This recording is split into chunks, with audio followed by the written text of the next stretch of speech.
Good evening, Dr. Freud. Good evening, Mr. Silva.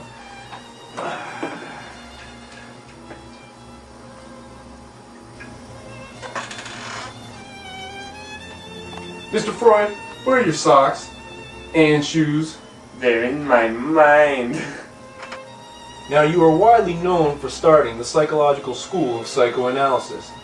Do you think you could briefly describe for me the general realm of thought behind this new school? Well, it's very simple, you see. Everything you think, feel, all of your actions, behaviors and ideas happen not by chance, but due to a psychic determinism. Psychic determinism? Could you elaborate on that? Of course. I use this term to describe the underlying cause behind everything we do and forget to do. I attribute most of this psychic determinism to the unconscious mind because it is the place where all our instincts, desires, and repressed memories are kept back from the pre-consciousness and conscious mind. The conscious mind is where our attention is currently and everything we are currently thinking and feeling. The pre-consciousness is our personal archive of experiences, memories, and information we are not currently thinking about, but can bring into our conscious mind. But I thought, according to your theory, the mind was broken up into 3 different sections: the id, the ego, and the superego. No, that is incorrect. The id, ego, and superego are the 3 components of the personality. These components do relate to the components of the mind we mentioned earlier. For example, the id is the only component present at birth and contains our life instincts, which refer to eating,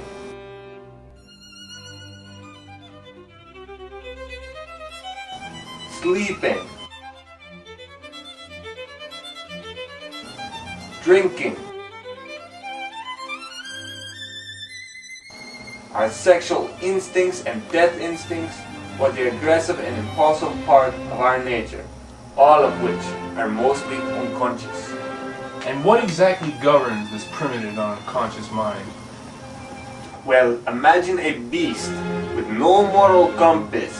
Its actions would be governed by its drive to get what it wants, whether it's hungry or in danger. I call this the pleasure principle. Seek pleasure, avoid pain, and get what you want. All driven by the libido or personality petro, if you will. That is very interesting, Mr. Freud. I suppose it makes sense, considering humans are just highly evolved animals. There has to be some remnants of our primal past. Indeed.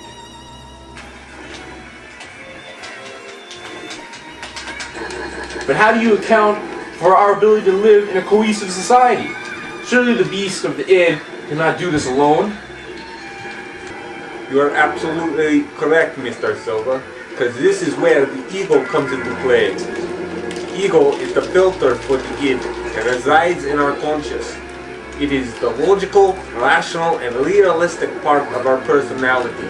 Its job is to fulfill the wishes of the id, while taking into account our real will constraints like times, places, and actions. You see that right there? You see this? The belt says super ego on it, my friend.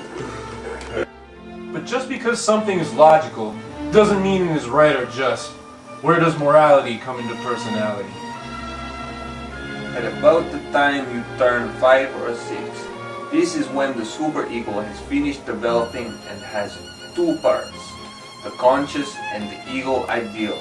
The conscience is where all of the behaviors and thoughts that we feel guilty about or have been told are wrong are kept.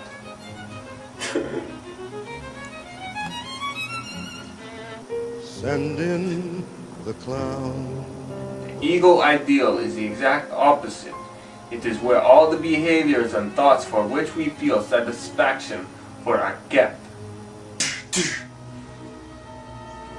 Banzai! Initially, the superego is just a reflection of your parents' or guardians' superegos.